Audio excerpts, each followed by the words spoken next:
Mastering adjectives and adverbs. The curious case of multiple forms.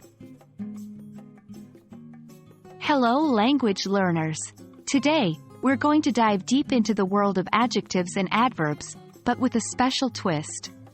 We're tackling the topic of adjectives and adverbs with multiple forms. That's right, we have words in English that have more than one correct form. They can be a bit tricky, but by the end of this video, you'll be an expert. Let's do a quick recap. Adjectives are words that describe or modify another person or thing in the sentence, while adverbs modify verbs, adjectives, and other adverbs. They tell us how, when, where, how much, and with what frequency. Examples of adjectives include words like beautiful, slow, quick, and adverbs include slowly, quickly, happily, etc. Now onto the meat of the topic.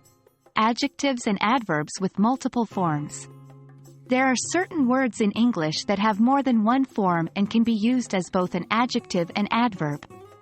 For example, fast can be used as an adjective, he is a fast runner, and as an adverb, he runs fast.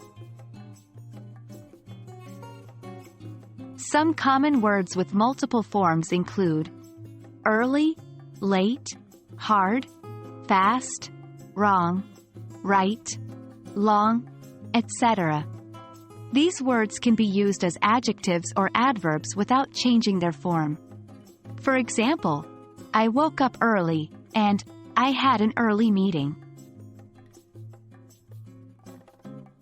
We have some exceptions to the rule that adverbs are formed by adding "ly" to an adjective.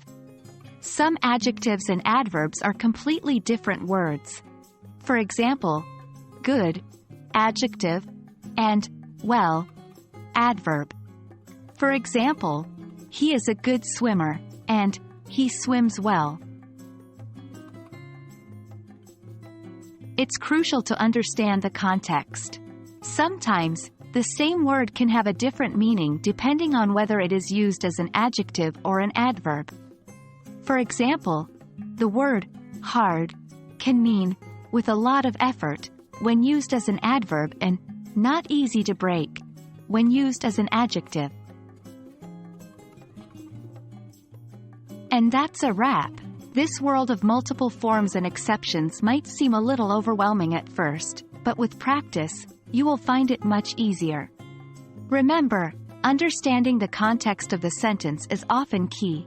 Keep learning, keep practicing, and soon, these will become second nature to you. Stay tuned for more exciting lessons on English grammar. Happy learning!